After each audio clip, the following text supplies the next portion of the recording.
أعوذ بالله من الشيطان الرجيم. بسم الله الرحمن الرحيم. الحمد لله رب العالمين، وبه نستعين. اللهم صل على سيدنا محمد النبي الأمي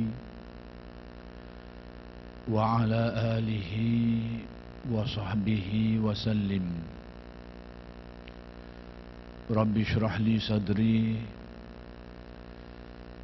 ويسر لي أمري واحلل عقدة من لساني يفقه قولي.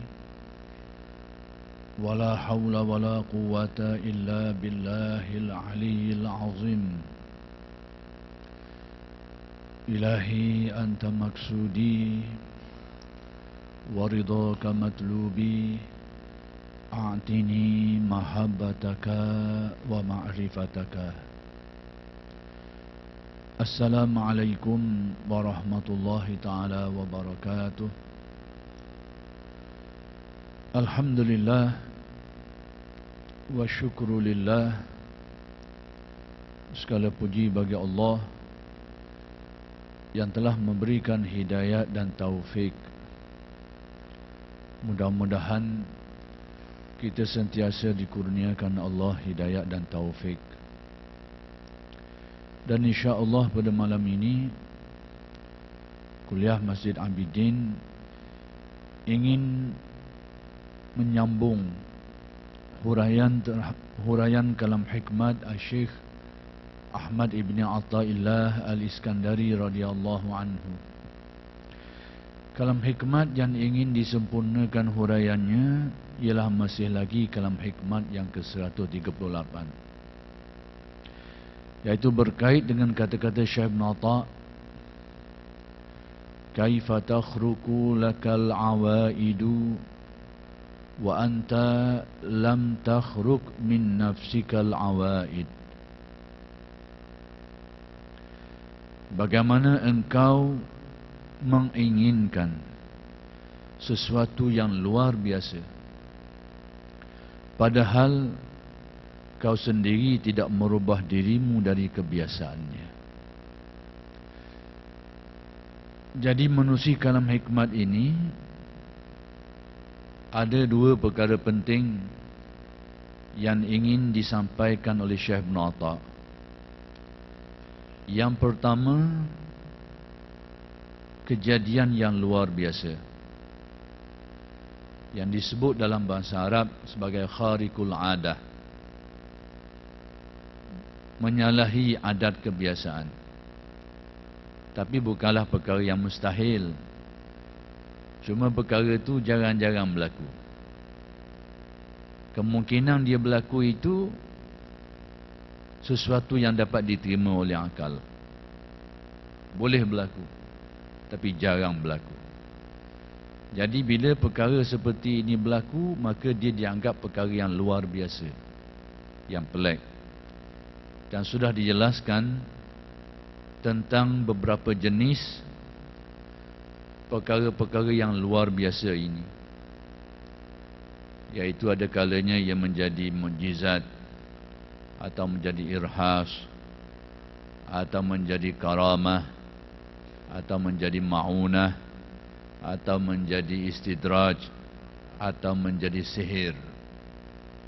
Jadi nama yang bermacam-macam itu semuanya melibatkan perkara-perkara yang luar biasa. Dan semua itu sudah dijelaskan sebahagiannya pada kuliah-kuliah yang lalu. Jadi perkara pertama yang ingin dijelaskan oleh Syekh Ibn Atha berkait dengan masalah itu. Masalah kejadian-kejadian luar biasa yang terjadi.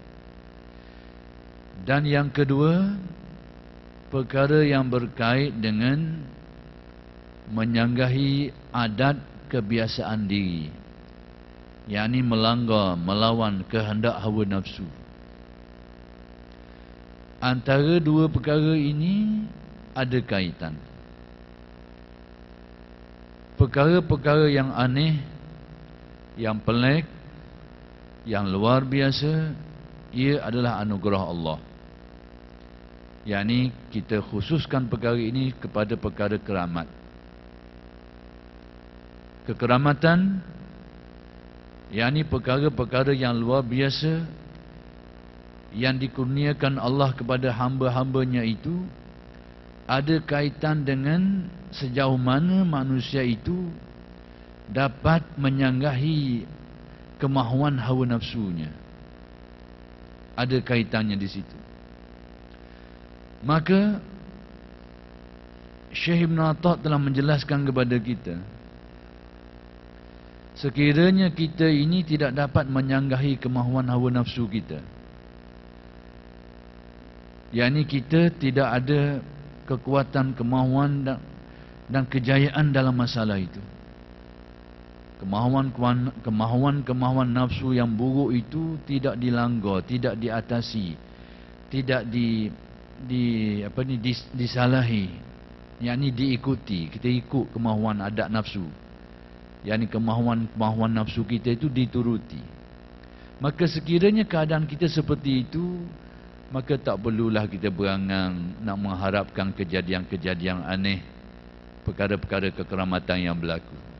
Sebab Allah Ta'ala mengurniakan perkara-perkara luar biasa itu kepada hamba-hambanya yang melakukan usaha itu, yakni yang melawan kehendak kemahuan nafsunya dan berjaya melakukan perkara itu. Lalu dianugerahkan Allah, dikurniakan Allah perkara-perkara aneh yang luar biasa. Jadi itulah kaitannya antara dua perkara ni. Jadi kalau kita ini sentiasa menurutkan kemahuan nafsu kita, terutamanya kemahuan yang buruk, lalu berangan berkhayal terjadinya perkara-perkara aneh atau apa yang disebut sebagai keramat ni jauh, tak payah berangan lah. Ataupun kita ini tenggelam di dalam menurutkan kemahuan hawa nafsu, tapi yang terjadi juga perkara yang pelik dan luar biasa. Jadi sekiranya berlaku itu bukan lagi kekeramatan. Ada kemungkinan dia adalah istidraj, ada kemungkinan dia adalah sihir dan sebagainya. Jadi kekeramatan itu pada dasarnya dikurniakan Allah kepada hamba-hambanya untuk memuliakan mereka itu. Untuk memuliakan mereka itu kerana keberhasilan dan kejayaan mereka dalam melawan kemahuan hawa nafsu mereka itu. Dalam bahasa lain, orang yang berjaya mengatasi penguasaan dan dorongan nafsu sehingga dia disebut sebagai orang yang berjiwa murni, yang sudah terlepas ataupun dapat mengawal dirinya daripada pengaruh-pengaruh nafsu yang buruk. Maka Allah Ta'ala memuliakan mereka ini. Dan antaranya dikurniakan perkara-perkara yang pelik tadi, yang disebut sebagai karamah. Atau kalau tidak sampai ke tahap karamah, yang merupakan kurniaan Allah kepada hamba-hambanya yang dikasihi, yang disebut sebagai para wali itu, paling tidak jadi ma'unah, satu bentuk pertolongan Allah kepada orang-orang yang soleh, yang dapat mengawal kemahuan nafsunya itu, dirinya itu, daripada kemahuan-kemahuan yang buruk. Jadi kesimpulan ringkas yang dapat kita buat di sini, pertama sekali, perkara yang boleh kita simpulkan daripada kalam hikmat sebelum kita lihat huraian selanjutnya itu, iaitu tadilah seperti yang saya sebutkan tadi, kalau kita tidak memfokuskan diri untuk melawan kemahuan hawa nafsu, adat kebiasaan nafsu kita ni, maka tak payahlah kita berangan nak boleh keramat-keramat lah. Dan yang kedua, sekiranya terjadi perkara pelik dalam keadaan kita ni sentiasa menurutkan adat kebiasaan nafsu kita, hendaklah kita tahu ni bukan jenis keramat ni. Ni jenis benda lain. Bukan jenis keramat. Yang ketiga, yang lebih utama adalah bahawa kekeramatan itu anugerah Allah, pemberian Allah. Sedangkan melawan kehendak hawa nafsu yang buruk tu, kita dah ikut adat kebiasaan dia tu, melawan dia tu, itu satu tuntutan Kita disuruhnya. Disuruh supaya melakukannya. Itu perintah syarak. Jadi yang mana yang patut kita berikan keutamaan? Maka keutamaan kita adalah usaha untuk tidak mengikuti adat kebiasaan nafsu yang buruk. Itulah yang kita ni disuruh. Berarti hal-hal keramat tu tak payah mikir banyak lah. Itu bukan bahagian kita disuruh. Itu bahagian kurnia Allah kepada kita. Tapi orang kita ni kadang-kadang hak tu hak jadi bahan bualan dia nya. Hak jadi keutamaannya. Yang pelik-pelik itu. Ini berarti kalau itulah sikap kita, berarti kita telah berikan tumpuan kepada apa yang tidak sepatutnya. Apa yang tidak sepatutnya. Baik, kata alim ulama yang mensyarahkan kalam hikmat ini, kharqu awaid, ini dalam bahasa Arab, kalau kita terjemah dalam bahasa kita, menyanggahi adat kebiasaan. Pelik lah bahasa kita, kejadian yang pelik. Ialah kekeramatan. Hari ini, istilah ini, perkataan yang kita selalu kaitkan dengan perkara yang aneh ini, iaitu kekeramatan. Dalam bahasa Arab disebut karamah. Keramat bahasa kita. Bahasa Terengganu kita keramat orang panggil. Iaitu kejadian-kejadian yang luar biasa. Tak biasalah. Peliklah bahasa kita. Tapi bukan mustahil. Tidak mustahil. Tapi pelik sikit. Sehingga para ulama menetapkan kaedah dalam bab keramat ni. Antaranya oleh Al-Imam Jalaluddin As-Suyuti ditetapkan kaedah bahawa apa yang harus terjadi pada Nabi itu harus terjadi pada wali. Harus terjadi. Yang ini dengan arti sekiranya kita ada mendengar antara mukjizat Nabi itu dapat menghidupkan orang mati, perkara yang sama harus terjadi kepada para wali. Tidak mustahil. Sebab perkara ini, mukjizat dan keramat ni perkara yang luar biasa, bukan perkara mustahil. Luar biasa. Kita kena faham kaedah tu, luar biasa. Dah harus terjadi. Jadi saya beri kaedah-kaedah ni bagi orang yang suka baca. Terutamanya wahai baca tentang kisah Karamatul Aulia. Kita bimbang buka kitab tu jumpa kisah pelik-pelik. Temu dengan kisah pelik-pelik. Yang kitab itu kita tahu ada sanad periwayatannya itu, tapi pelik dah lalu ni kita betul dah ni, masuk akal dah ni. Kita menolak. Jadi kita tolak tu kita kurang adab dengan aulia. Sedangkan bahawa perkara itu harus terjadi. Mungkin boleh berlaku tak jadi, bukanlah perkara yang mustahil. Itu tujuan saya sebut kaedah yang ditetapkan oleh alim ulama dalam bab ini. Seperti berjalan di atas air. Antara perkara-perkara aneh yang pernah kita dengar lah. Antara bentuk-bentuk kekeramatan yang terjadi, jalan atas air. Boleh jalan atas air. Tak tergelam lah maksudnya. Jalan atas air kalau ada jambatan tak masalah benda. Ni jalan kadang-kadang tak tergelam. Tak ada benda-benda tengah tu. Naik perahu tak ada masalah apalah. Itu biasalah. Jadi kemampuan ataupun sesuatu yang terjadi kepada seseorang tu sehingga dapat jalan atas air itu perkara yang aneh. Sebab apa? Hak biasanya orang akan tergelam. Kebiasaannya. Kita dengan air ni, hukum alamnya tu tergelam. Dari nak lapung kita. Kecuali air beku. Air jadi air batu. Waktu dia nak kata apalah. Memang air batu. Air juga tapi air batu. Tapi pada keadaan biasa ni, hukum alamnya kita tenggelam. Dan banyaklah kisah-kisah aulia yang melibatkan berjalan atas air ni. Kalau kisah yang melibatkan alim ulama aulia, antaranya yang melibatkan Bishr al-Hafi. Bishr al-Hafi. Bishr al-Hafi ni pernah dia beritahu kepada seorang tuan guru, yang mana masjid yang tuan guru tu duduk, nak pergi situ tu dia kena naik jambatan. Ini kisah nak beritahu. Kesimpulan, gula-gula sikit, cerita sikit lah saya sekala. Kisah awliya ni perlu, tapi tak perlu banyak. Dia Saif al-Muridin, kata Al-Junaid. Ni kisah-kisah ni dia seumpama pedang kepada para murid. Ini orang yang baru nak menyelami tasawuf, nak menghayati jalan-jalan yang boleh mendekatkan hati kepada Allah, jalan-jalan yang boleh membersihkan hati. Orang yang baru-baru tepuh ni, muridin ini, maka kisah-kisah karamat ini dianggap saif, seperti pedang. Maksudnya diperlukan, tapi bukan sepanjang masa. Orang tak main dengan pedang ni sepanjang masa. Main nak pergi mandi pun bawa pedang, nak pergi makan nasi pun bawa pedang, nak tidur pun selik pedang juga. Itu bukan dia. Benda ni orang perlu pada waktu-waktunya je, tujuan tertentu. Maka keramat pun seperti itu. Dia diperlukan, terutamanya untuk menghiburkan hati yang kadang-kadang tertekan.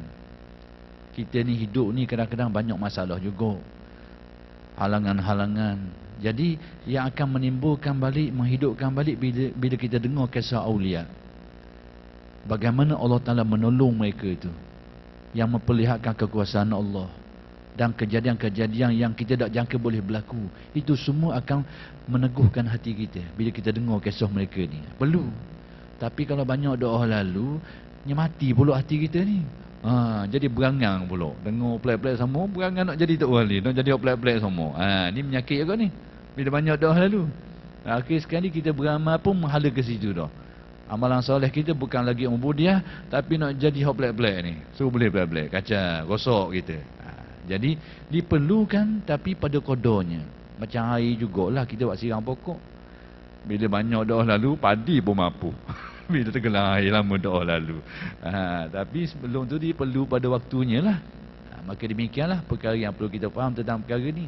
Jadi kisah saya nak cerita ni kita ceritalah sikit-sikit berkait dengan Bishr al-Hafi. Yang ni salah satu bentuk keramat. Jadi dia berjanji nak mari ziarah seorang tuan guru yang tempat dia tu duduk seberang sungai. Ada jambatan lah. Jadi dia pun beritahu nak mari lepas sembahyang. Nak mari lepas sembahyang. Jadi tuan guru ni bersama murid-murid dia tunggu. Pas Zuhur dok sapa. Paso dok sapa. Pagari dok nampak rupa lagi. Lalu timbul satu gerak buruk sangka di kalangan murid dia tu. Tok ahli guana janji tak guna betul ni. Dia mari buruk sangka, dia mari. Kawan ni kabur nak mari lepas sembahyang, tapi tak kabur lepas sembahyang benda. Tak kabur lepas sembahyang mana, tapi lepas sembahyang. Jadi kawan ni tak takak molek mana. Jadi timbul buruk sangka. Tok wali cakap bohong gini ni. Tapi orang alim, guru ni tidak bantu, murid ni mari timbul sangka yang buruk-buruk ni. Akhir sekali lepas isyak baru sapa. Tapi cara dia sapa tu kan ni. Jadi murid dia tunggu tak masjid, tengok. Jadi tiba-tiba dia nampak lah Bishr mari. Sepatutnya nak jemerang ada jambatan, tapi Bishr ni ikut shortcut. Dia lalu ikut jalan pitah. Dia tak lalu seterang ikut jambatan. Dia lalu tak ikut jambatan, dia jalan straight je, ikut dalam air tu, straight sampai ke masjid. Jadi perkara ini diperhatikan oleh si murid ni, sebab dia duduk itar ni, mana tak siapa-siapa ni, nampak. Bila sampai saja situ, dia pun cepat-cepat pergi beritahu maaf. Kerana dia sedar, rupanya ni dia salah sangka. Dia salah sangka, baru dia kenal rupanya gini orang ni. Cepat-cepat pergi minta maaf, kerana buruk sangka dia tu. Buruk sangka kepada orang ni minta maaf. Jadi bila tanya kenapa, dia kata tuan kata nak datang lepas sembahyang. Dia kata aku tak khabar nak pergi lepas sembahyang mana. Dia tak khabar. Cuma khabar lepas sembahyang. Tak kira lah sembahyang mana-mana pun. Jadi miss maklumat tu, mesej tu tak faham oleh. Jadi pun beritahu. Jadi dia kata, jadi orang ni nampak di jalan air. Dia kata kenapa tuan tak lalu ke jambatan, lalu kok begitu saja. Jadi Bishr ni perasan, rupa-rupanya apa yang dibuat tadi tu ada orang perhati. Ini sikap awliya, nak beritahu sikap orang soleh tu ni. Jadi dia tahu rupa-rupanya ada orang tengok tadi. Orang berkenal tadilah yang pergi minta maaf dia tadi tu. Mu tengok dia kata. Ya, aku tengok. Apa pesan dia? Mu jangan kabur orang. Mu jangan cerita ke orang selagi aku hidup. Selagi aku hidup, mu jangan cerita ke orang. Hai. Aulia, orang soleh betul-betul ni ditambuh, dia dimasyhurkan. Tapi bila sampai masa dah nak tutup juga, tersebar juga. Tapi dia sendiri tu tak nak gitu. Nak kabarnya orang yang luruh seperti itu. Tidak mahu dia supaya diwar-warkan, dimasyhurkan. Tapi dengan takdir Allah, tersebar juga. Dikenali juga, bahkan lebih dikenali lagi. Tapi dia sendiri tidak seperti itu. Dia tak nak. Jangan cerita ke orang lagi aku hidup. Itu nak beritahunya. Nak kabarnya itu salah satu contoh kekeramatan awliya yang berlaku, yang dicatat dalam kitab-kitab para ulama. Kisah Bishr Al-Hafi.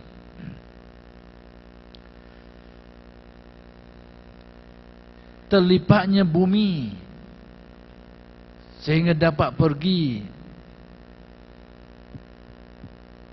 ke hujung barat dan timur dalam selangkah kaki. Terlipat bumi. Dalam bahasa dia panggil Toyul Ardi, lipat bumi. Lipat bumi ni dua makna. Makna molek pun boleh, makna buruk. Makna molek ni gepa bumi ataupun terlikuk macam berlaku benda di mana di Indonesia pun ni tu. Bumi tu terlipat. Itu bala. Lipat bumi biasa tu. Jadi maksud lipat bumi dalam istilah tasawuf ni, jarak yang jauh didekatkan. Bukan bumi tu berlipat sungguh. Itu cari penyakit. Bumi berlipat biasa tu. Ini jarak yang jauh didekatkan. Orang pergi makan masa berhari-hari naik kenderaan, dah dia ada dah situ. Siapa ada sekarang? Orang naik kapal terbang beradang, kawan ni tak ada apa-apa, dah jumpa di situ. Kok mana dia pergi pun tak tahu. Jadi itu maksud lipat bumi. Yani jarak yang jauh, yang memerlukan masa yang panjang, dapat direntasi dengan begitu singkat. Dan kitab-kitab yang ditulis oleh alim ulama tentang kekeramatan para wali ini banyak menyebut kisah-kisah aneh seperti ini. Sehingga ada di antara mereka itu pergi ke Mekah dalam sekelip mata. Saya terlupa dah kisah di antara awliya ini yang pergi ke sana tanpa berkenderaan, tak guna kenderaan. Dalam masa yang singkat orang jumpa dia di Mekah tu. Tahu tak tahu, orang tengok ada kesang dia di dahi dia tu, ada kesan calo bekok sikit.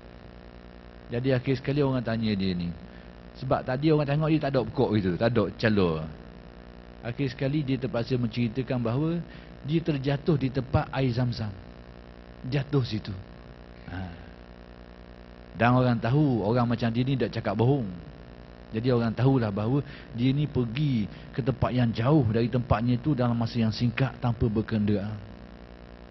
Banyak berlaku. Tapi hak berlaku gini, hak jenis auta pun banyak juga. Jenis auta pun banyak juga ni. Main semayang Mekah sama ni. Ada juga. Ini nak cerita sikit. Saya ada sahabat-sahabat dari Pulau Jawa menceritakan kisah yang berlaku di sana. Nak beritahu lebih kurang kot ni. Sebab tu perkara yang pelik ni saya beri pedoman dah baru ni, jenis-jenis dia tu dan nak kenal ke mana. Adalah seseorang tu yang dimasyhurkan dan memasyhurkan dirinya. Sudahlah dia tu masyhur, dia pula tak kurang memasyhurkan dirinya. Ke mana? Pergi Mekah semua. Kau pergi Mekah. Pergi Mekah lah, tak pakai naik haji ramai orang naik haji. Pergi Mekah semua. Semayang pun Mekah hari-hari ni. Jadi adalah di kalangan para arifin ni perasan cara dia ni nampak macam ada benda tak kena ni. Cara orang-orang arif ni dia kena ikut alamat. Dia tengok kejadian tu tidak nafi, tapi ni ada benda tak kena dengan mu ni. Jadi dia memberitahu dan dimasyhurkan di Mekah, semayang Mekah semua. Kejadian seperti ini berlaku, memang berlaku sungguh di kalangan awliya pun berlaku. Ada di antara mereka yang disebut dalam kitab-kitab awliya berlaku kisah ni, tapi kisah ni kisah hutas kan ni. Nak cerita ni.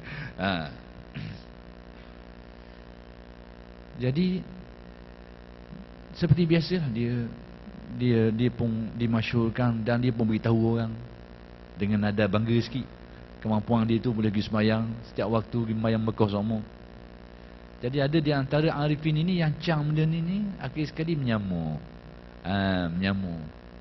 Menyamuk pergi beritahu dia kata tuan, kita dengar tuan ni orang yang hebat lah, dapat pergi ke Mekah dengan begitu mudah. Hari-hari duduk pergi sembahyang, kerek pergi sembahyang Mekah ni, kerek lah. Tak kata lagi, kerek pergi sembahyang Mekah ni. Orang lain habis beribu-ribu nak sampai sana. Yang ni peluh pun tak titik mana. Boleh sampai.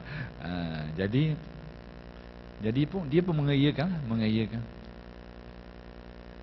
Jadi si arif ni minta kepada orang ni supaya begini dah tu. Boleh tak kata tuan kalau pergi ke Mekah sekali lagi, minta tolong doakan kepada kita lah.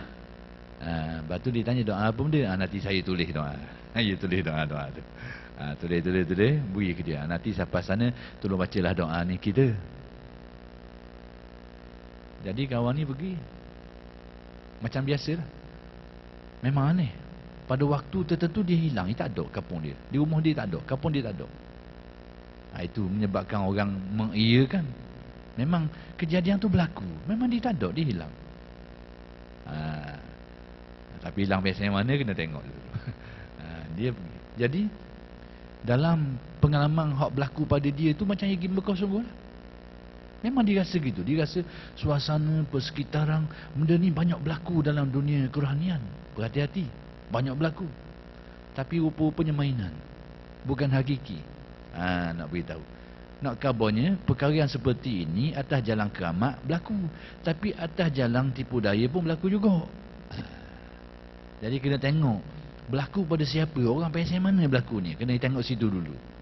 Pak betul pun ya, pak lebong pun ya juga. Jadi kawan ni macam biasa, dia rasa macam dia pergi ke Mekah dan berada di sekitar Kaabah. Lalu dia memenuhi hasrat, kemahuan orang yang minta supaya dia tolong berdoa. Dia pun baca, rupanya ayat ni ayat makan diri dia. Dia baca doa-doa, dia baca satu yang ditulis orang tadi tu. Bila dia baca saja, sedar-sedar dia duduk dalam larok. Hak dia berasa duduk Mekah tu, rupanya duduk dalam larok belakang rumah dia. Kacau sungguh. Sedar-sedar duduk dalam larok belakang rumah. Hak yang dia rasa duduk Mekah tu, rupa-rupanya mainan dia. Ini bahaya, banyak berlaku. Jadi keramat pun boleh berlaku seperti itu.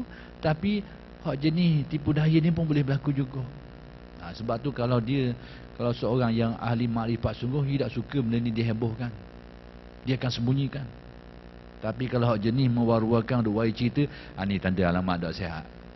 Alamat tak sihat.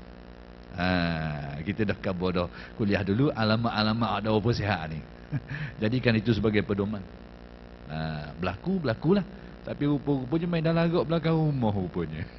Tapi pengalaman dia tu macam betul lah. Dia rasa macam betul. Rupanya dia seorang je duk main gitu. Keramat awliya ni, dia melibatkan orang. Dia rasa memang dia pergi sungguh ke tempat tu dan orang boleh jumpa dia situ. Ni dia main seorang dia je. Dalam minda dia saja. Perkara seperti ini berlaku. Satu bentuk tipu daya. Dan saya nak cerita lagi, banyak juga berlaku kiki yang semacam ini. Saya rasa perlu cerita sebab cerita-cerita seperti ini banyak juga disebarkan. Bahkan mempengaruhi ramai orang dan membawa kepada sikap-sikap yang tidak baik. Bahkan boleh membawa kepada interpretasi tafsiran-tafsiran yang tidak sihat. Boleh berlaku juga. Saya nak cerita lagi. Belum boleh cerita tak apa dah. Sekali-sekala. Ini disebut oleh Sirajuddin At-Tusi dalam karya beliau Al-Lumat. Al-Lumat ni kod Arab, bukan Lumat kod Melayu tu. Kunyak Lumat tu. Ni Lumat kod Arab, nama kitab. Dan kitab Al-Lumat ni pun banyak. Ini Al-Lumat fit Tasawuf, ditulis oleh Sirajuddin At-Tusi. Ada kitab Al-Lumat juga, tapi dalam bab lain, bab bahasa, bab nahwu, bab logat, bab lurah. Jadi jangan kelirulah tadi cari kitab Al-Lumat, ada rumah kitab Al-Lumat. Baca tak ada cerita menawak sungguh kakak ni. Cakap bodoh dia. Ini Al-Lumat fit Tasawuf, ditulis oleh Sirajuddin At-Tusi. Hari ni kena sebut kitab, kena sebut detail. Kadang-kadang ada orang nak main kitab tak? Kita kena kabur kitab. Dia kata reka mana pula. Jadi dia cerita tentang kisah seorang tokoh ahli tasawuf di zaman awal dulu, iaitu generasi selepas Al-Imam Hasan Al-Basri. Iaitu seorang tokoh ahli tasawuf namanya Syekh Abdul Wahid bin Zaid. Nama Syekh, generasi selepas Al-Imam Hasan Al-Basri. Dia ni guru sufi, dan dia ada sejumlah para murid. Dan dia ni ternyata agak keras sikit didikan kerohanian itu. Dia didik, dia latih murid-murid dia ni secara yang agak tegas sikit.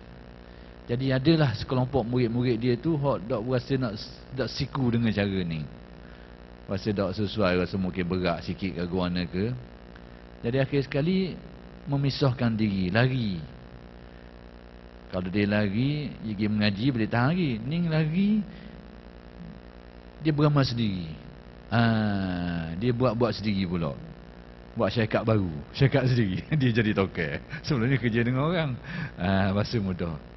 Dia buat sendiri, dia beramal. Lalu terjadilah perkara-perkara yang aneh kepada kelompok ini. Mereka ini dalam pengamalan mereka itu mengalami pengalaman-pengalaman yang luar biasa. Dan menurut mereka ini, hasil daripada pengamalan mereka ni, mereka dapat masuk syurga dan dapat berjumpa dengan bidadari-bidadarinya, dan dapat menikmati nikmat-nikmat yang ada di dalam tu sebagaimana kita baca Al-Quran dan hadis tu. Terjadi pengalaman ni pada kumpulan ni. Terjadi.